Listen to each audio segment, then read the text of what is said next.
மரியாதைக்குரிய நம்முடைய சீர்காழி சட்டமன்ற உறுப்பினர் பேசும் பொழுது தென்காசியில் 6 சகோதரர்கள் வெட்டப்பட்டார்கள் என்று சொன்னார். 6 சகோதரர்கள் நெட்டூர் என்கிற கிராமத்தைச் சேர்ந்தவர்கள், அவர்கள் வெட்டப்பட்டார்கள். ஒரு சாதிய வெறியாட்டத்தோடு அது நடத்தப்பட்டது என்று உடனடியாக மாண்புமிகு முதல்வர் அவர்கள் அந்த கிராமத்திற்கு சென்று என்னை அவர்களை சந்திக்க வைத்தார்கள். மருத்துவமனையில் அவர்கள் அனுமதிக்கப்பட்டிருந்தார்கள். நான் சென்று அவர்களை சந்தித்து அரசு சார்பாக நிதியுதவி வழங்கியிருக்கின்றோம். அதை SC/ST ஆக்டின் அடிப்படையில் கொடுக்கப்பட்டிருக்கிறது. எங்கு நடந்தாலும் உடனடியாக சமூக நீதித்துறை சார்பாக நாங்கள் செல்கின்றோம். மாண்புமிகு மூத்த உறுப்பினர் நம்முடைய நேரு அவர்கள் பேசும்பொழுது வேங்கவயல் தொடர்பாக பேசினார்கள்.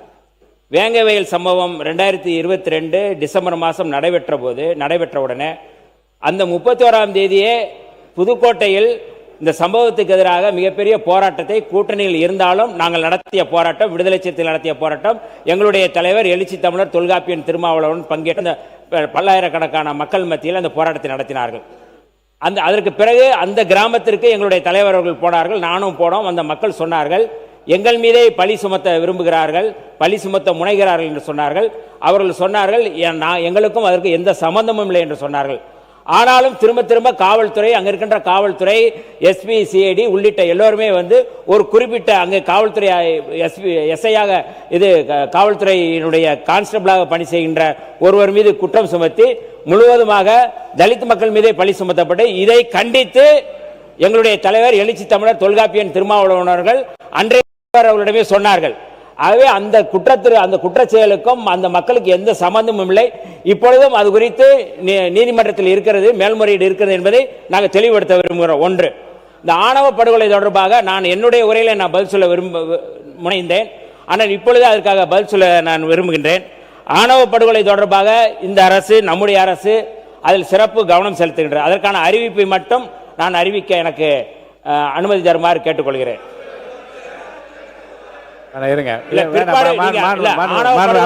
நீங்க பேசுறீங்கன்னா நான் பதில் சொல்லணுமா இல்லையா?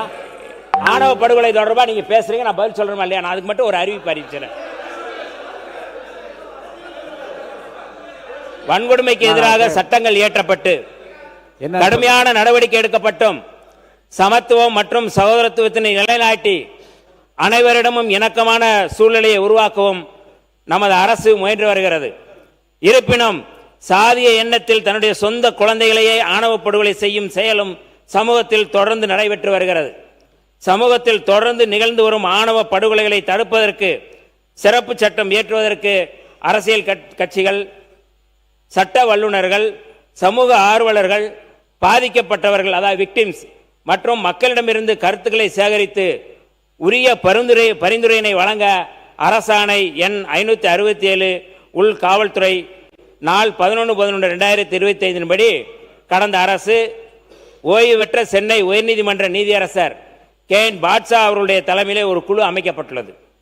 இக்குழு அரசு அலுவலருடன் கலந்து ஆலோசித்து கருத்துக்கள் கேட்கப்பட்டுள்ளது.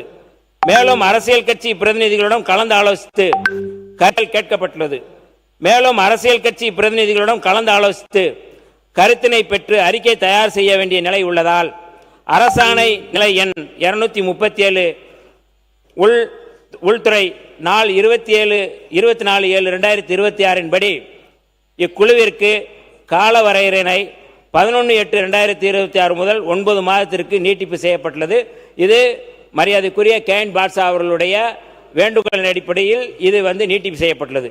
மேற்குறிப்பிட்ட காலத்திற்குள் அரசியல் பிரதிநிதிகளுடன் கலந்து ஆலோசித்து குழுவின் பரிந்துரை பெறப்பட்டவுடன் ஆணவ படுகொலைகளை தடுத்து நிறுத்துவதற்கு சிறப்பு சட்டம் இயற்றப்படும் என்று இந்த அவையில நாங்கள் திறந்த மனதோடு மாண்புமிகு முதல்வர் அவருடைய வழிகாட்டுதல் அடிப்படையில் இந்த சட்டம் நிறைவேற்றப்படும் என்று நான் அறிவிக்கின்றோம்.